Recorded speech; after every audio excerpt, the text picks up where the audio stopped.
আসসালামু আলাইকুম everyone, welcome back to my channel. আজকে আমি আপনাদের সাথে খুবই কিউট একটা ভিডিও শেয়ার করব। আজকে করে দেখাবো এই কিউট কিউট গুল্লু মুল্লু ছোট্ট সিঙ্গারা রেসিপি। 1 টাকার সিঙ্গারা। 1 টাকায় আবার সিঙ্গারা পাওয়া যায়? অনেকে আবার প্রশ্ন করতে পারেন। আসলে একসময় তো পাওয়াই যেত, বাট এখন আর পাওয়া যায় না। তবে অনেক জায়গায় এরকম ছোট্ট ছোট্ট সিঙ্গারা 1 টাকায় এখনও বিক্রি করে, তবে সেটা সচরাচর অবশ্যই দেখতে পাবেন না। আজকে করে দেখাবো মিনি সিঙ্গারা। মাত্র 1 কাপ ময়দা দিয়ে এতগুলো সিঙ্গারা আজকে আমি তৈরি করেছি। তো চলুন দেখে নেওয়া যাক কিভাবে তৈরি করতে হয়। প্রথমেই আমি একটা ডো তৈরি করব। এর জন্য এখানে আমি মেজারমেন্ট কাপের 1 কাপ পরিমাণ ময়দা নিয়ে নিয়েছি। এখন এর মধ্যে আমি দিয়ে দিচ্ছি হাফ চা চামচ পরিমাণ কালো জিরা, দিয়ে দিচ্ছি স্বাদ মতো কিছুটা লবণ। এখন এর মধ্যে আমি দিয়ে দিচ্ছি 2 টেবিল চামচ পরিমাণ রান্নার রেগুলার সয়াবিন তেল। আর এই ডোটাতে কিন্তু তুলনামূলক একটু তেলের পরিমাণ বেশি লাগে। এখন হাত দিয়ে খুব ভালোভাবে সবকিছু একত্রে মিশিয়ে নিতে হবে। আর মেশাতে মেশাতে একটা পর্যায়ে দেখবেন যে সবগুলো সুন্দর একসঙ্গে দলা পাকিয়ে নেওয়া যাচ্ছে, যেমন এরকম একটা বলের মতো তৈরি করে নেওয়া যাচ্ছে। ওই পর্যায়ে বুঝতে হবে যে মেশানো হয়ে গিয়েছে। এখন এর মধ্যে আমি অল্প অল্প করে নর্মাল তাপমাত্রার কিছুটা পানি অ্যাড করব। এখানে একদম নর্মাল তাপমাত্রার পানিটাই ব্যবহার করতে হবে। আপনারা চাইলে ঠান্ডা পানি ব্যবহার করতে পারবেন ফ্রিজে, তবে গরম পানি ব্যবহার করা যাবে না। আর পানিটা অবশ্যই অল্প অল্প করে দিতে হবে এবং অল্প অল্প করে পানি দিয়ে একটা শক্ত খামির তৈরি করে নিতে হবে। মানে এই ডোটা যেন অনেক বেশি সফট না হয়, একটু তুলনামূলক শক্ত থাকবে। এই তো দেখতেই পাচ্ছেন একটা অমসৃণ শক্ত ডো তৈরি করে নিয়েছি। এবার এটাকে ভালোভাবে ঢেকে রেস্টে রাখতে হবে। এই ডোটাকে এখন আমি আধা ঘন্টার জন্য রেস্টে রেখে দিব। আপনার হাতে যদি সময় একেবারেই না থাকে সেক্ষেত্রে 15 মিনিট রেস্টে রাখলেও হবে। ডোটা সেট হতে থাক, এই ফাঁকে আমি ভিতরের পুরটা রান্না করে নিব। পুর তৈরি করার জন্য এখানে আমি মাঝারি সাইজে 3টা আলু নিয়ে নিয়েছি। এবার আলুর খোসাগুলো ছাড়িয়ে নিচ্ছি। আলুর খোসা ছাড়িয়ে নেওয়ার পরে এবার এগুলোকে ছোট ছোট টুকরো করে কেটে নিচ্ছি। আর এইরকম ছোট করে আমি টুকরোগুলো কেটে নিয়েছি। আলুগুলো কেটে নেওয়ার সাথে সাথেই পানিতে ভিজিয়ে ফেলবেন, এতে করে আলুর কালারটা নষ্ট হবে না, মানে আলুর কষটায় আলুটা কালো হয়ে যাবে না। এবার বেশ কয়েকবার পানি বদলে ধুয়ে আমি চলে যাব পুরটা রান্না করার জন্য। চুলায় আমি একটা ফ্রাই প্যান বসিয়ে এর মধ্যে 3 টেবিল চামচ পরিমাণ রান্নার রেগুলার তেল দিয়ে দিলাম। এবার এর মধ্যে আমি 1/4 কাপ পরিমাণ পেঁয়াজ কুচি দিয়ে দিলাম। পেঁয়াজটা হালকা একটু ভেজে নিচ্ছি। এখন এর মধ্যে আমি 1 চা চামচ পরিমাণ আদা বাটা আর 1 চা চামচ পরিমাণ রসুন বাটা দিয়ে দিলাম এবং আদা রসুনটাকে হালকা একটু ভেজে নিব, এর কাঁচা স্মেলটা চলে যাওয়া পর্যন্ত।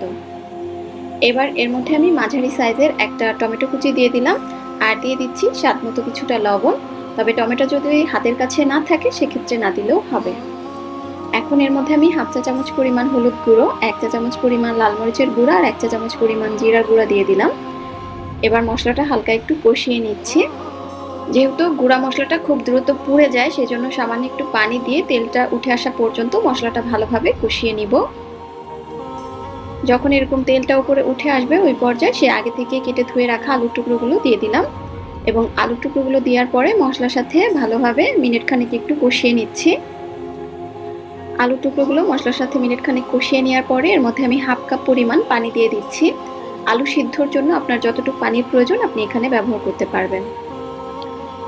এখন ঢাকনা দিয়ে আমি ঢেকে দিচ্ছি এবং চুলার আঁচটা মাঝারি বা তার থেকে একটু কম করে আলুগুলো সিদ্ধ হয়ে যাওয়া পর্যন্ত এভাবেই রান্না করতে হবে। তো আলুগুলো সিদ্ধ হওয়া পর্যন্ত অপেক্ষা করছি। বেশ কিছুক্ষণ পরে আমি ঢাকনাটা খুলে নিচ্ছি। মোটামুটি আলুগুলো এরই মাঝে সফট হয়ে গিয়েছে। তো এই পর্যায়ে যেটা করতে হবে, কিছু আলু একটু আধা ভাঙা করে দিতে হবে, এতে করে কিন্তু সিঙ্গারার পুরটা খেতে আরও বেশি টেস্টি হয়ে যায়। আমি কিছু কিছু আলু এরকম আধা ভাঙা করে নিয়েছি এবং দেখতেই পাচ্ছেন এটা একটুখানি মাখা মাখা হয়ে গিয়েছে। এখন এর মধ্যে আমি আরও 2 টেবিল চামচ পরিমাণ কাঁচা পেঁয়াজ দিয়ে দিচ্ছি আর দিয়ে দিচ্ছি 1 টেবিল চামচ পরিমাণ কাঁচা মরিচ। লাস্টের দিকে এভাবে যদি কাঁচা পেঁয়াজ আর কাঁচা মরিচটা ব্যবহার করেন তাহলে কিন্তু পুরটা খেতে আরও টেস্টি হয়ে যায়। আর হাফ চা চামচ পরিমাণ দিয়ে দিলাম গরম মশলার গুঁড়া, এতে করে পুরের মধ্যে খুব সুন্দর একটা ফ্লেভার আসে, চেষ্টা করবেন দেওয়ার জন্য। এক্সট্রা ময়েশ্চারটা টেনে যখন এটা মাখা মাখা হয়ে যাবে ওই পর্যায়ে চুলা থেকে নামিয়ে নিতে হবে। পুরটা তো রেডি হয়ে গেল আর এই ফাঁকে কিন্তু আমার যে ডোটা আগে থেকে মেখে রেখেছিলাম সেটাও সেট হয়ে গিয়েছে। এবার আরও একটু হালকা মথে নিচ্ছি। ডোটা হালকা একটু মথে নেওয়ার পরে এবার সিঙ্গারা তৈরি করার জন্য ডোটাকে নিয়ে নিচ্ছি।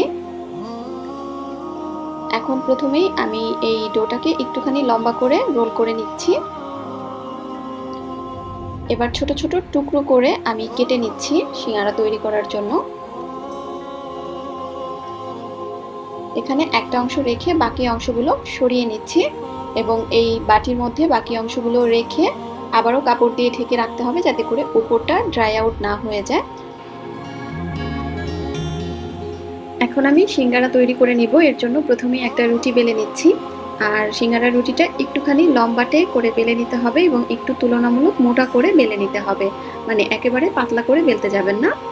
এবার মাঝখান থেকে কেটে নিচ্ছি এবং একটা রুটি থেকে দুটো করে কিন্তু সিঙ্গারা হবে, এটা হয়তো আমরা কম বেশি সবাই জানি। এখন আমি সিঙ্গারার ভাঁজটা দিব, তো আমি আপনাদেরকে এখন দেখিয়ে দিচ্ছি যে কিভাবে আমি ভাঁজটা দিব। তো প্রথমেই আমি এরকম একটা শীট নিয়ে নিলাম এবং মুখের দিকটা হালকা একটু পানি মেখে দিচ্ছি। এবার একটা থেকে আরেকটা ফোল্ড করে এরকম একটা কোণের মতো তৈরি করে নিতে হবে, দেখতেই পাচ্ছেন। আর প্রথমেই যে পুরটা রান্না করে রেখেছিলাম সেখান থেকে কিছুটা পুর এখন আমি নিয়ে নিচ্ছি এবং এই পুরটা এইভাবে কোণের ভিতরে দিয়ে চেপে দিতে হবে। আমি আসলে কাজটা কিভাবে করছি আপনারা হয়তো বা দেখেই বুঝতে পারছেন বা বুঝতে পারবেন। এখন এই মুখের দিকটাও আঙুলের সাহায্যে হালকা একটু পানি মেখে নিচ্ছি। এখন আমি ভাঁজটা দিব, কিভাবে দিচ্ছি দেখেন। একটা সাইড টেনে এনে এভাবে একটা সাইডে লাগিয়ে দিতে হবে এবং মুখটা সিল করে দিতে হবে এবং অপোজিট সাইডটাকেও একইভাবে টেনে মুখটাকে ভালোভাবে সিল করে দিতে হবে। ব্যাস, এই তো হয়ে গেল একটা ছোট্ট কিউট সিঙ্গারা। আমি কিভাবে করেছি আশা করছি আপনারা দেখে বুঝতে পেরেছেন। আমি আপনাদেরকে আরও একটা করে দেখাচ্ছি। একইভাবে মুখের দিকটা হালকা একটু পানি লাগিয়ে এরকম কোণের মতো তৈরি করে নিতে হবে এবং ভিতরে পুরটা ভরে দিতে হবে। পুরটা ভরে নেওয়ার পরে সাইডের অংশগুলোতে হালকা একটু পানি মেখে নিতে হবে এবং একটা সাইড থেকে ধরে আরেকটা সাইডে চেপে লাগিয়ে দিতে হবে এবং বাকি সাইডটাও চেপে লাগিয়ে নিতে হবে। আর এভাবেই এখন আমি সবগুলো সিঙ্গারা তৈরি করে নিব। সিঙ্গারা তৈরি করার পরে এবার সিঙ্গারা ভাজার পালা। চুলায় আমি একটা হাঁড়ি বসিয়ে দিয়েছি। এবার এর মধ্যে আমি রান্নার বেশ কিছুটা সয়াবিন তেল দিয়ে দিচ্ছি। যেহেতু সিঙ্গারা ডুবো তেলে ভাজতে হয় তাই তেলটা কিন্তু পরিমাণে একটু বেশি দিতে হবে। তেলটা যখন হালকা গরম হবে ওই পর্যায়ে সিঙ্গারাগুলো তেলের মধ্যে দিতে হবে। অনেক বেশি গরম করে সিঙ্গারা কখনোই তেলে দিতে যাবেন না, তাহলে উপরটা খুব দ্রুত হয়ে যাবে কিন্তু সিঙ্গারাটা যে খাস্তা বা ক্রিস্পি সেই ভাবটা কখনোই আসবে না। তাই সিঙ্গারা ভাজার সময় একটু ধৈর্য ধরে সময় নিয়ে ভাজতে হবে। এক এক ব্যাচ সিঙ্গারা ভাজতে 12 থেকে 15 মিনিট পর্যন্ত সময় লাগতে পারে। চুলার আঁচটা মাঝারি থেকে কম থাকবে, এরকম হালকা বুদবুদের মতো তেলের মধ্যে উঠতে থাকবে। সময় নিয়ে তারপরে এই সিঙ্গারাগুলোকে ভেজে নিতে হবে। সিঙ্গারা ভাজার সময় কখনোই তাড়াহুড়া করবেন না, এই দিকটা অবশ্যই খেয়াল রাখবেন। এই তো দেখতে পাচ্ছেন আমার সিঙ্গারাগুলো কালার চলে এসেছে। আমার এই এক ব্যাচ সিঙ্গারা ভাজতে প্রায় 15 মিনিটের মতো সময় লেগেছে। এবার এগুলোকে আমি তেল থেকে তুলে নিচ্ছি। আর এরই মাঝে তৈরি হয়ে গেল আমার ছোট্ট ছোট্ট গুল্লু মুল্লু কিউট সিঙ্গারা। মাত্র 1 কাপ ময়দা দিয়ে আমার ঠিক এতগুলো সিঙ্গারা হয়েছে। এখানে 20টা বা তার থেকে বেশিও হতে পারে, আমি আসলে গুনতে ভুলে গিয়েছিলাম, সেই জন্য আমি দুঃখিত। তবে 20টা সিঙ্গারা যে হয়েছে সেটা আমি একদম নিশ্চিত, কারণ এখানে আসলে অনেকগুলো সিঙ্গারা ছিল। আমি আপনাদেরকে একটা সিঙ্গারা ভেঙে দেখাচ্ছি এবং সিঙ্গারাটা ঠিক কতটা ক্রিস্পি এবং খাস্তা হয়েছে আশা করছি আপনারা দেখে বুঝতে পারছেন। আর সিঙ্গারা কিন্তু এরকম ক্রিস্পি খেতে অনেক বেশি টেস্টি লাগে বা ভালো লাগে। আশা করছি আপনাদের কাছে আমার আজকের এই ছোট্ট ছোট্ট মিনি সিঙ্গারা রেসিপিটা ভালো লেগেছে। ভালো লাগলে ভিডিওটাতে একটা লাইক দিবেন এবং চ্যানেলটি সাবস্ক্রাইব করে পাশেই থাকবেন। আজকের মতো বিদায় নিচ্ছি।